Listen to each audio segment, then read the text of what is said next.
She was wearing her usual at-home vesture, but her son Buddy, who was a writer and consequently, as Kafka no less has told us, not a nice man, called her pre-notification of death uniform. It consisted mostly of a hoary midnight blue Japanese kimono. She almost invariably wore it throughout the apartment during the day. With its many occultish-looking folds, it also served as the repository for the paraphernalia of a very heavy cigarette smoker and an amateur handyman.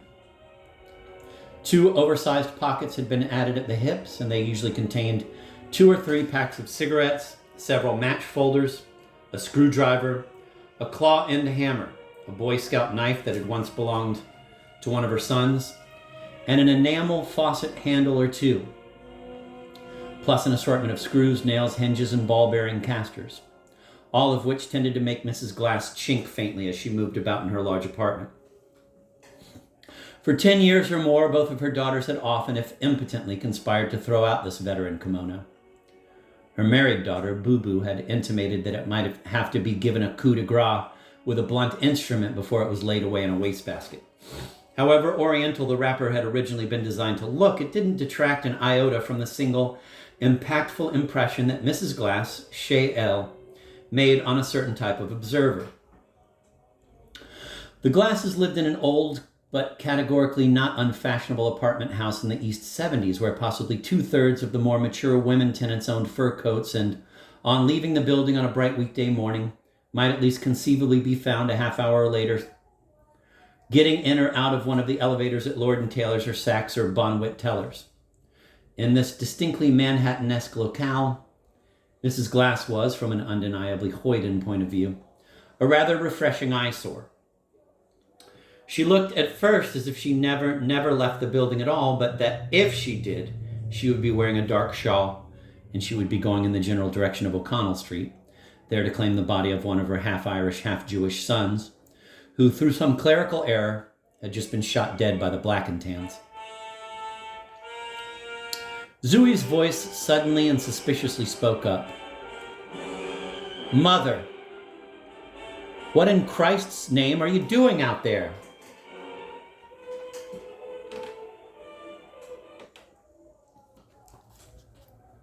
Mrs. Glass had undressed the package and now stood reading the fine print on the back of a carton of toothpaste. "Just kindly button that lip of yours," she said, rather absently. She went over to the medicine cabinet. It was stationed above the washbowl, against the wall. She opened its mirror-faced door and surveyed the congested shelves with the eye, or rather, the masterly squint of a dedicated medicine cabinet gardener. Before her, in overly luxuriant rows, was a host, so to speak, of golden pharmaceuticals, plus a few technically less indigenous whatnots. The shelves bore iodine, mercurochrome, vitamin capsules, dental floss, aspirin, anisin, bufferin, argyrol, musterol, X-Lax, milk of magnesia, sal hepatica, aspergum, 2 Gillette razors, 1 Schick injector razor, 2 tubes of shaving cream, a bent and somewhat torn snapshot of a fat black and white cat asleep on a porch railing, 3 combs, 2 hairbrushes, a bottle of wild root hair ointment, a bottle of Fitch dandruff remover, a small unlabeled box of glycerin suppositories, Vicks nose drops, Vicks Vapo Rub, 6 bars of cast-iron soap, the stubs of 3 tickets to a 1946 musical comedy, quote, "Call me Mister," end of quote, a tube of depilatory cream, a box of Kleenex, 2 seashells, an assortment of used-looking emery boards, 2 jars of cleansing cream, 3 pairs of scissors, a nail file, an unclouded blue marble known to marble shooters, at least in the 20s, as a puri, a cream for contracting enlarged pores, a pair of tweezers, the strapless chassis of a girl's or woman's gold wristwatch, a box of bicarbonate of soda, a girl's boarding school class ring with a chipped onyx stone, a bottle of Stopette, and, inconceivably or no, quite a good deal more. Mrs. Glass briskly reached up and took down an object from the bottom shelf and dropped it, with a muffled tinny bang, into the wastebasket. I'm putting some of that new toothpaste they're all raving about in here for you, she announced, without turning around, and made good her word. I want you to stop using that crazy powder. It's going to take all the lovely enamel off your teeth. You have lovely teeth. The least you can do is take proper... Who said so? The sound of agitated tupwater came from behind the shower curtain. Who the hell said it's going to take all the lovely enamel off my teeth? I did. Mrs. Glass gave her garden a final critical glance. Just please use it. She nudged an unopened box of sal herpatica a little with the trowel of her extended fingers to align it with the other sempervirens in its row, and then closed the cabinet door. She turned on the cold water tap. I'd like to know who washes their hands and then doesn't clean the bowl up after them, she said grimly. This is supposed to be a family of all adults. She increased the pressure of the water and cleansed the bowl briefly but thoroughly with one hand.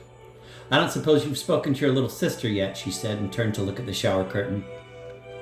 No, I have not spoken to my little sister yet. How about getting the hell out of here now? Why haven't you? Mrs. Glass demanded. I don't think that's nice, Zooey. I don't think that's nice at all. I asked you particularly to please go see if there's anything in the first place, Bessie.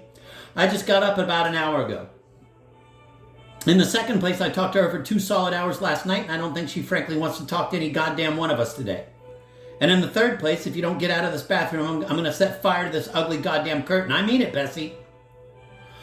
Somewhere in the middle of these 3 illustrative points, Mrs. Glass had left off listening and sat down. Sometimes I could almost murder Buddy for not having a phone, she said. It's so unnecessary. How can a grown man live like that? No phone, no anything. No one has any desire to invade his privacy, if that's what he wants. But I certainly don't think it's necessary to live like a hermit. She stirred irritably and crossed her legs. It isn't even safe, for heaven's sake. Suppose he broke his leg or something like that, way off in the woods like that. I worry about it all the time. You do, eh? Which do you worry about? Is breaking a leg, or is not having a phone when you want him to? I worry about both, young man, for your information. Well, I don't.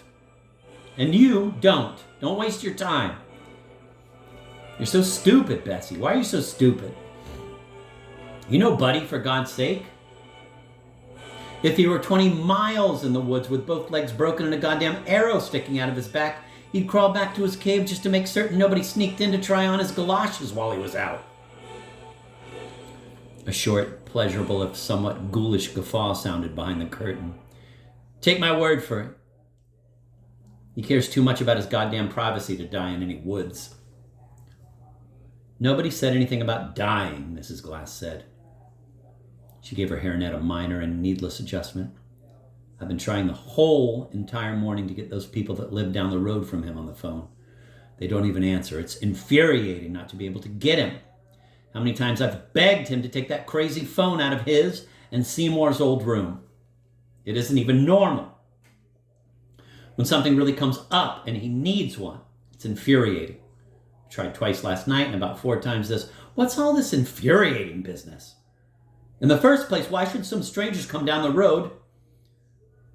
Why should they be at our beck and call? Nobody's talking about anybody being at our beck and call, Zooey.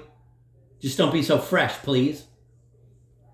For your information, I'm very worried about that child, and I think Buddy should be told about this whole thing. Just for your information. I don't think he'd ever forgive me if I didn't just get in touch with him at a time like this. All right, then. Why don't you call the college instead of bothering his neighbors? He wouldn't be in his cave anyway at this time of day. You know that. Just kindly lower that voice of yours, please, young man. Nobody's deaf. For your information, I have called the college. I've learned from experience that does absolutely no good whatsoever. They just leave messages on his desk. And I don't think he ever goes anywhere near his office anyway. Mrs. Glass abruptly leaned her weight forward without getting up and reached out and picked up something from the top of the laundry hamper. Do you have a wash rag back there? She asked. The word is washcloth, not wash rag. And all I want, God damn it, Bessie, is to be left alone in this bathroom. That's my one simple desire. If I'd wanted this place to fill up with every fat Irish rose that passes by, I'd have said so. Now come on, get out. Zooey, Mrs. Glass said patiently. I'm holding a clean wash rag in my hand. Do you or don't you want it? Just yes or no, please. Oh my God, yes, yes, yes. More than anything in the world, throw it over. I won't throw it over. I'll hand it to you. Always throw everything in this family. Mrs. Glass got up, took 3 steps over to the shower curtain, and waited for a disembodied hand to claim the washcloth. Thanks a million. Clear out of here now, please. I've lost about 10 pounds already. It's no wonder. You sit there in that tub till you're practically blue in the face, and then you... What's this? With immense interest, Mrs. Glass bent down and picked up the manuscript Zooey had been reading before she made her entrance into the room. Is this the new script Mr. Lesage sent over? She asked. On the floor? She didn't get an answer. It was as if Eve had asked Cain whether that wasn't his lovely new hoe lying out there in the rain. That's a marvelous place to put a manuscript, I must say. She transported the manuscript over to the window and placed it with care on the radiator. She looked down at it, appeared to inspect it for wetness. The window blind had been lowered. Zooey had done all his bathtub reading by the light from the 3-bulb overhead fixture. But a fraction of morning light inched under the blind and onto the title page of the manuscript. Mrs. Glass tilted her head to one side, the better to read the title, at the same time taking a pack of king-size cigarettes from her kimono pocket. The heart is an autumn wanderer, she read, mused aloud. Unusual title. The response from behind the shower curtain was a trifle delayed but delighted. It's a what? It's a what kind of title? Mrs. Glass's guard was already up. She backed up and reseated herself, a lighted cigarette in her hand. Unusual, I said. I didn't say it was beautiful or anything, so just, by George. You have to get up pretty early in the morning to get anything really classy past you, Bessie girl. You know what your heart is, Bessie? Would you like to know what your heart is? Your heart, Bessie, is an autumn garage. How's that for a catchy title, eh? By God, many people, many uninformed people, think Seymour and Buddy are the only goddamn men of letters in this family when I sit down for a minute and think of the sensitive prose and garages, I throw away every day of my... All right, young man, Mrs. Glass said. Whatever her taste in television play titles or her aesthetics in general, a flicker came into her eyes. No more than a flicker, but a flicker.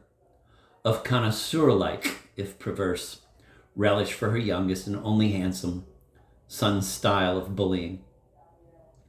For a split second, it displaced the look of all-round wear and, plainly, specific worry that had been on her face since she entered the bathroom.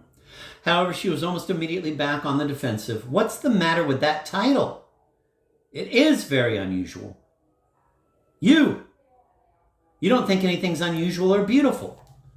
I've never once heard you... What? Who doesn't? Exactly what don't I think isn't beautiful? A minor groundswell sounded behind the shower curtain, as though a rather delinquent porpoise was suddenly at play. Listen, I don't care what you say about my race, creed, or religion, fatty, but don't tell me I'm not sensitive to beauty. That's my Achilles heel, and don't you forget it. To me, everything is beautiful.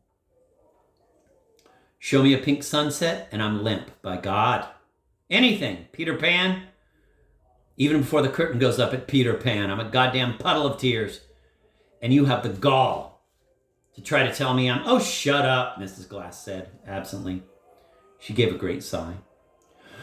Then, with a tense expression, she dragged deeply on her cigarette and, exhaling the smoke through her nostrils, said, or rather erupted, "Oh, I wish I knew what I'm supposed to do with that child."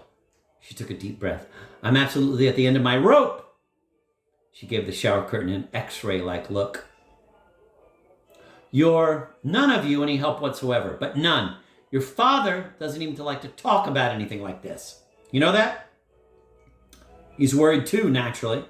I know that look on his face. But he simply will not face anything. Mrs. Glass's mouth tightened. He's never faced anything as long as I've known him. He thinks any peculiar or unpleasant. He thinks anything peculiar or unpleasant will just go away if he turns on the radio and some little schnook starts singing.